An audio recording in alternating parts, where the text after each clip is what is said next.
My name is Mike Shepard. I'm a producer. I want to get to know the artists in my new community. This is 1,000 Meals with 1,000 Artists.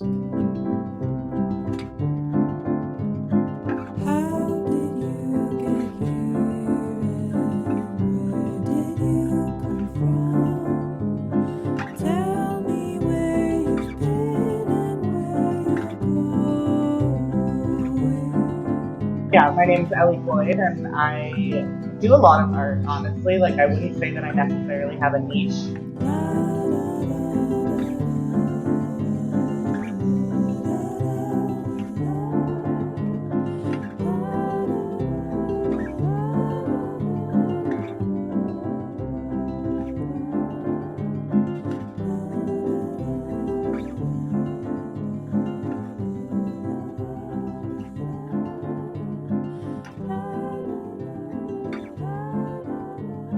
It's been a really intriguing adventure doing 1,000 Meals with 1,000 Artists. And I say intriguing because you just don't know as you're doing a project like this, am I actually learning what I want to learn?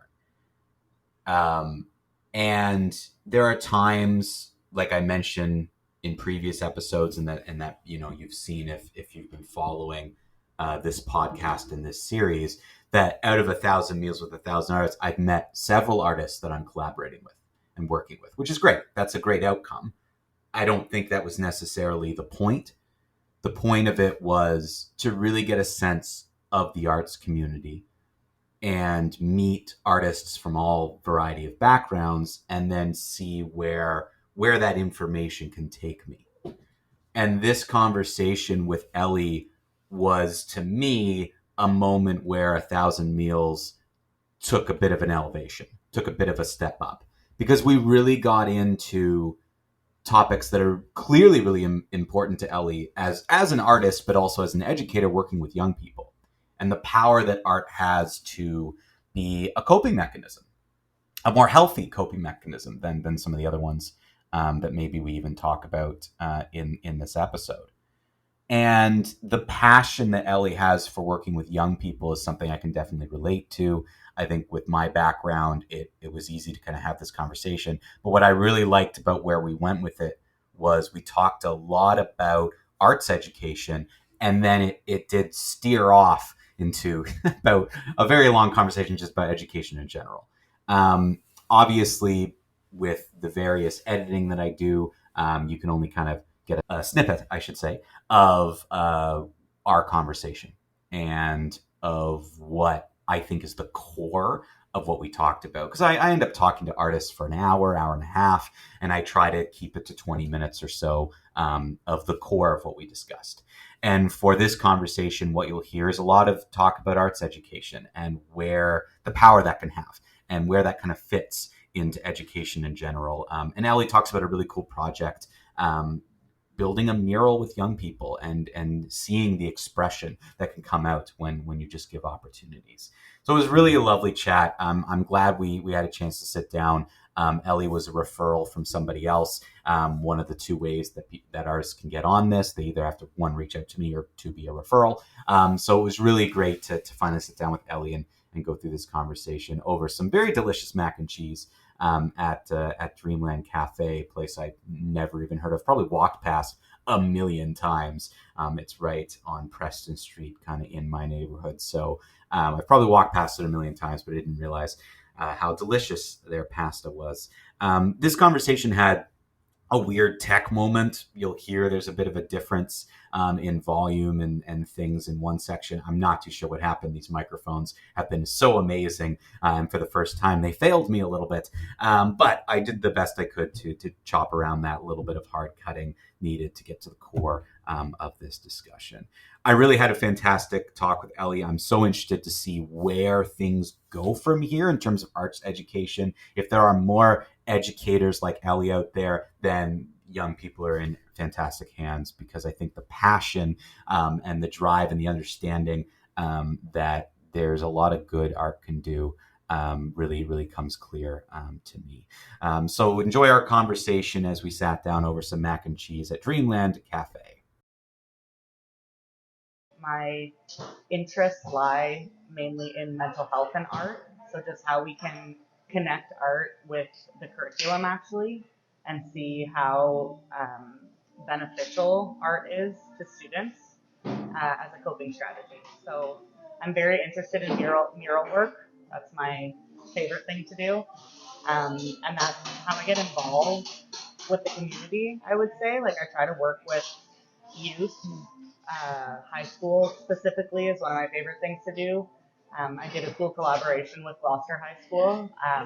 So I actually know Victor, who you chatted with at one point. He did all the videography for that project. Um, Basically, working together to basically bring together communities and create art. I like making murals, but I also just like doing everything. So you're more using art as like the tool or the means to bring the communities together? That is what I would say. But I do love doing art. I do art in my free time as well. Well, that was going to be my follow-up with why art then? Like why? But if it comes from a place of you love it. Exactly. I do love it, and I also just recognize how easy it is to like connect communities using art. I think. Yeah. As an example, like when I collaborated with Gloucester High School on that, Victor, for example, like he isn't into physical art, but he is really into videography. So that was a really cool way to kind of connect both things, and it was cool to get the students involved really closely too. But I think I'm kind of discrediting myself and saying that I'm like, I don't really, like I do art. I have trouble saying I'm an artist. Why? Because it's not what I do to make money primarily, which I know isn't. It's not necessarily anything. I know, exactly. It shouldn't mean anything, but in society it feels like, I don't know, I feel I should more confidently say I'm an artist, and I feel like I want to encourage people to say they're an artist, even if they don't make money creating art, you know. But I do a lot of digital art. That's usually how I make, if I'm making money, it's digital art. Okay. Yeah. Yeah, I mean, it's interesting. I think I've somewhat struggled with that as well. Now, I do art and make money off of it. Not visual art, but I do, like, everything I do is connected to, like, the work that I do. But I think, like, even in terms of this series, it's been about 50-50 split. Half of the people I talk to get paid and do this as, like, their job. And then the other half don't. Some are too young, and some it's kind of turned into a hobby. But I don't know, I feel like the arts can do that. It can stick with you, and it can shift to be like a hobby thing. But still, people are practicing art in a way. It's true. And you're right, you shouldn't have to make money to consider yourself an artist. Many artists, even who try to make money, still don't consider themselves artists, right? It's like, so true. Think of musicians and actors and all these people who like struggle to do it. Like they consider themselves, that's part of who they are. Yeah. But they don't make money off of it. It's true. Yeah. It is very true. I think it's also like how society looks at us. And I'm like, if I'm not creating, honestly, now that we're talking about it, I think a big part of it too is just that I don't have one specific thing that I'm doing. But I like trying all these different things, and I feel like because I don't have a niche, I can't be like, this is the type of art that I do. What kinds of things do you do? Like, what's the multitude of the? I really like visual art. Like I like making big things with my hands. Yeah. Mural work with acrylic, acrylic paint, murals, but also creating anything like sculptures and stuff. I haven't actually done anything like that, but that's something that I would really like to do.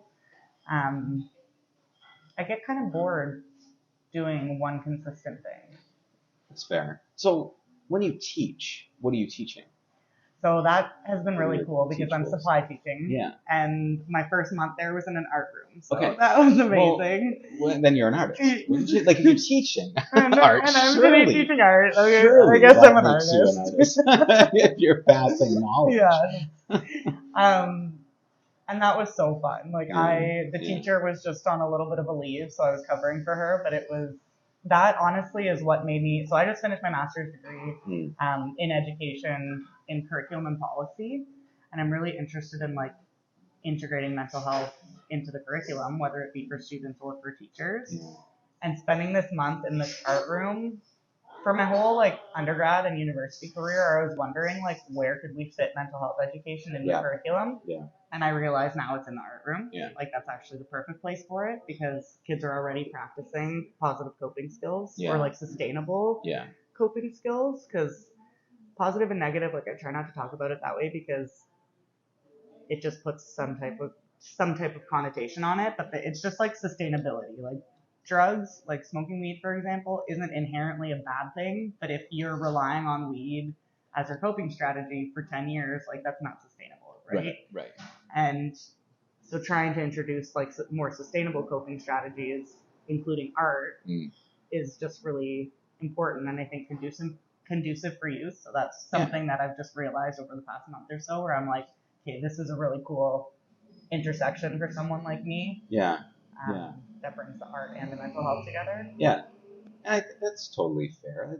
You're not the first person to sort of identify that, like, you've got these two interests and there's a way to kind of collaborate them together. I spoke to someone recently, same with like climate when it comes to theater performance, but caring about climate change and kind of looking at the environment and like figuring out a way to fuse those together to get your kind of message across. Yeah. And I think it makes total sense. Yeah. Like to me, you are, again, not to harp back on the point about am I artist or not, but the way you're talking, you're just describing an artist. You're using the platform to convey something. You're going an extra step and instilling tools and skills and abilities to others, whether it be through teaching, whether it be through coping mechanisms.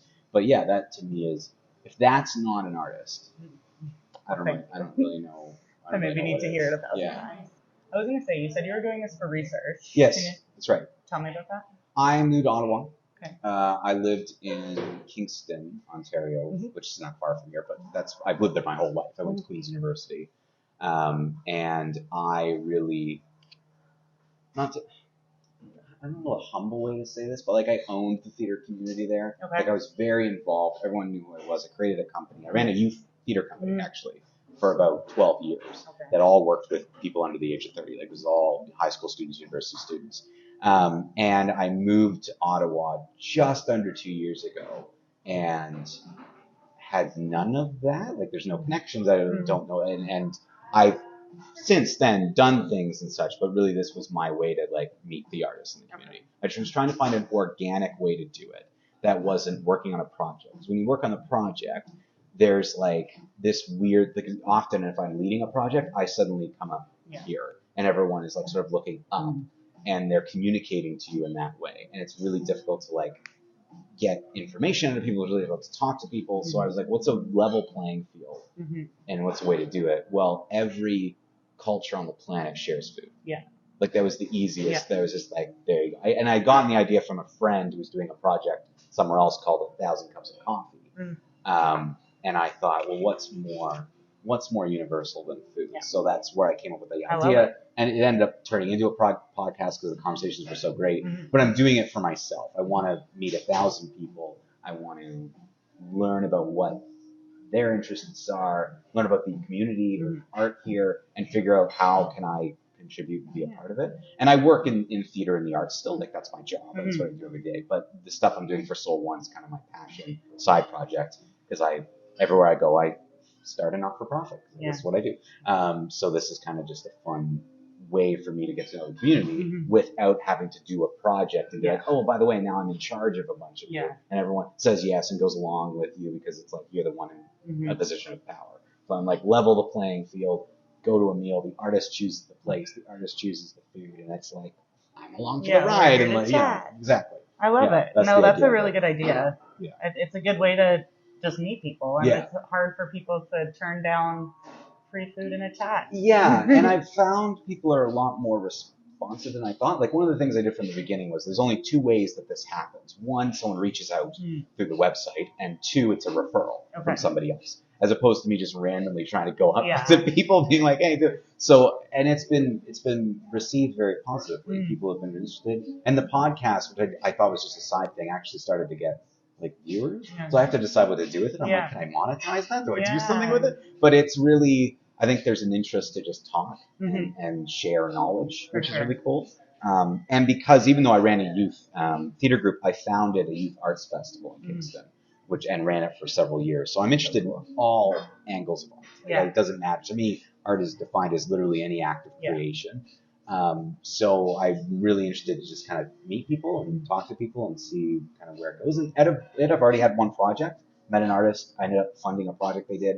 I produced a cool thing they did, and that was like a lot of fun. So that's like another side thing. Yeah.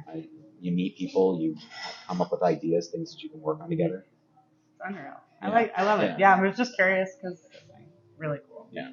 And youth work is something I'm still very interested in. Because that was all I did for a very long time, work with young people in theater. And I saw a lot of the things that you're mentioning about coping mechanisms and it being a stress relief. We were just less like focused on it than you were. We just did it. Yeah. And as a byproduct, young people spent their time at rehearsals as opposed to spending their time doing something else, which was really cool to see. But some of the most interesting artists I've met are teenagers, early 20s, and some of the most interesting people. They're so smart. Like I find like youth have so much to say, but they just need the correct like words, basically. Like they need correct literacy to talk to people about what they're going through. Yeah.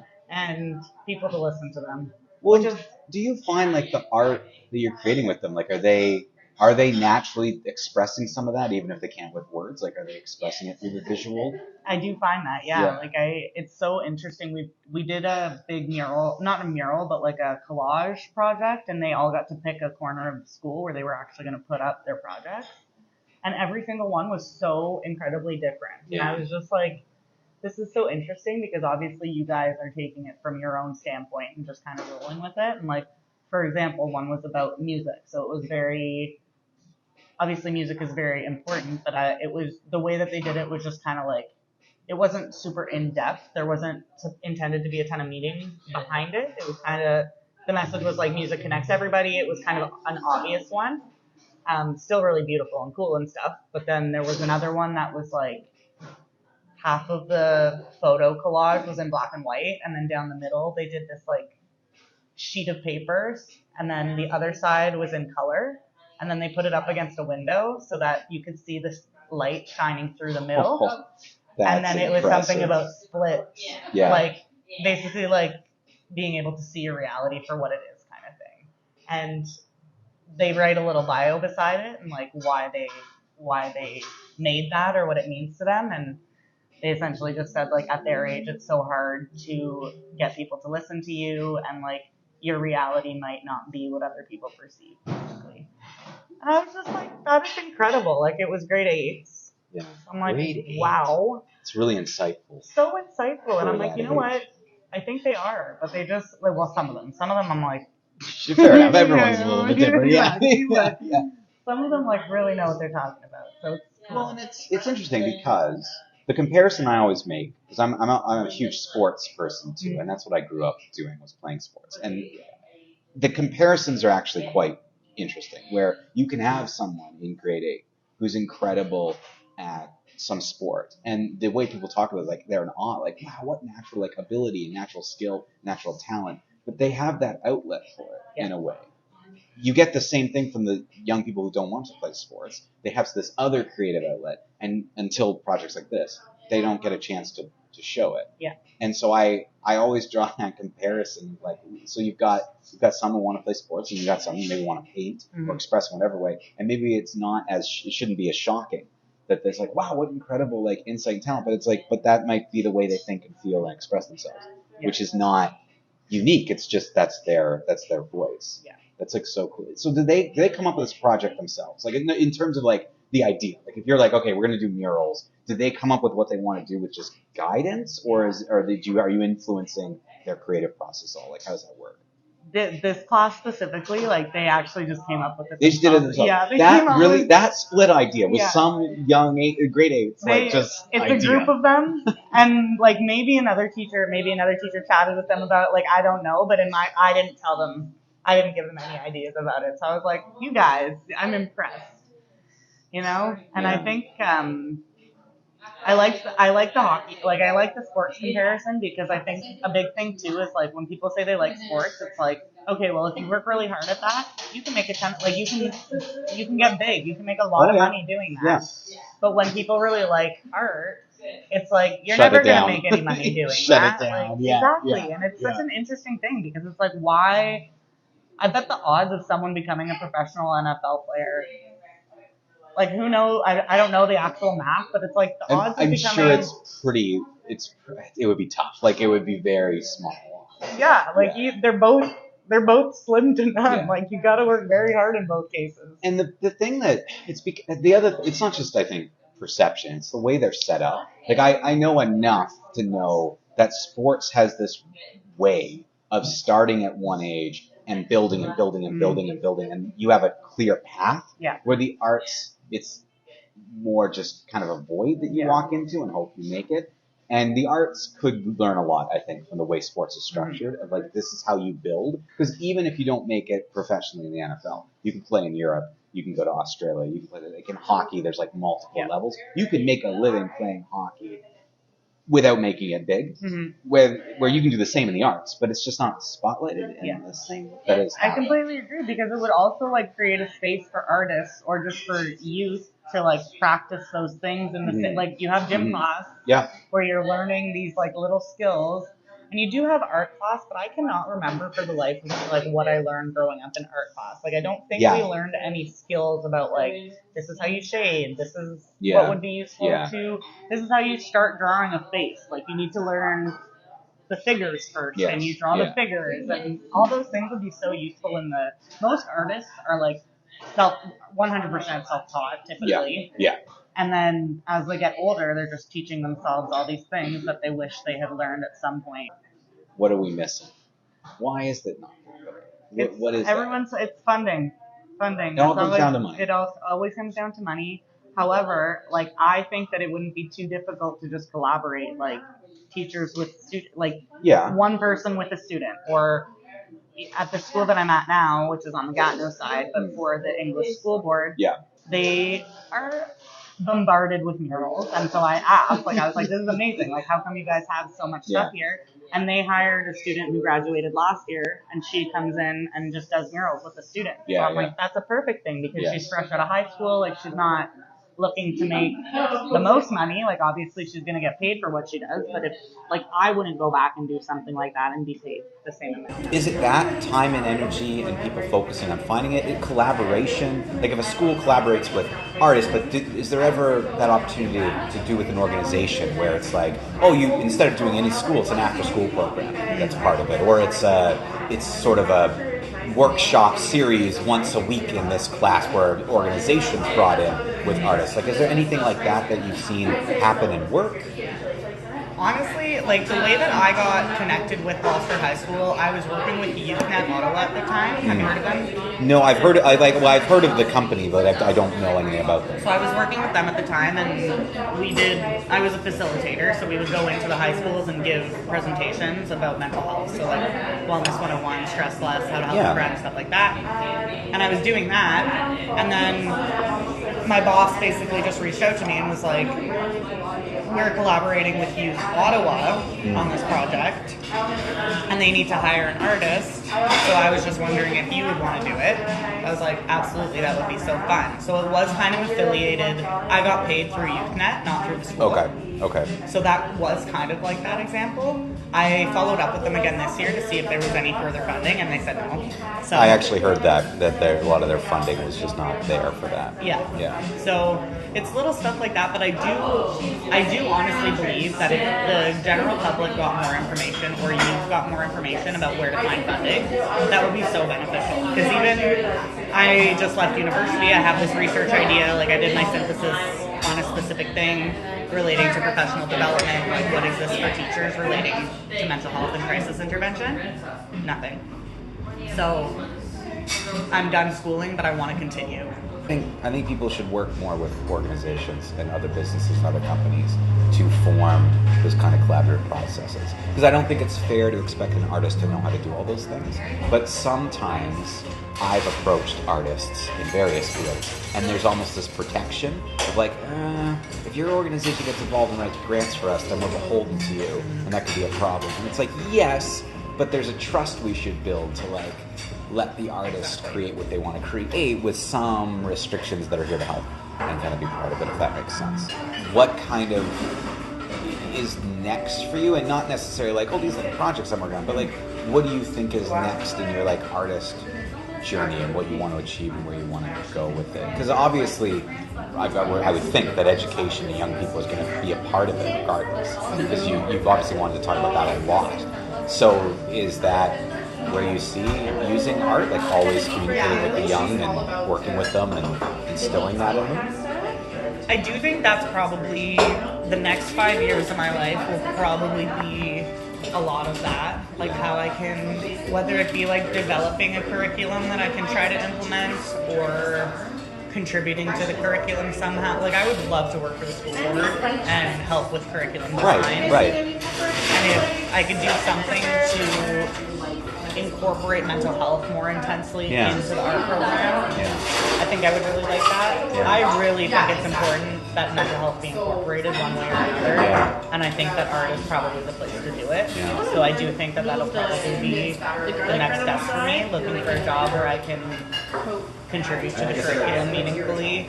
I like supplying, but I don't see myself doing it long term. Like today, considering everything you were talking about, that's like totally understandable. Yeah, I'm like, I want to do it, and I think that if I built a relationship with the kids, that would be different than supplying, but they just, at the end of the day, because I see the lack of support that teachers have, I'm like, why would I put myself Why would you put yourself through it? Yeah. 1,000 Meals with 1,000 Artists is a project of Soul One Arts, Inc. Produced and edited by me, Mike Shepard. Original music by Savannah Shea. Thank you to this week's artists and the local restaurants who host us. For more on 1,000 Meals with 1,000 Artists and Soul One, please visit soulonearts.ca. If you're an artist, feel free to reach out to us on our website and connect for your own meal. Thank you for listening.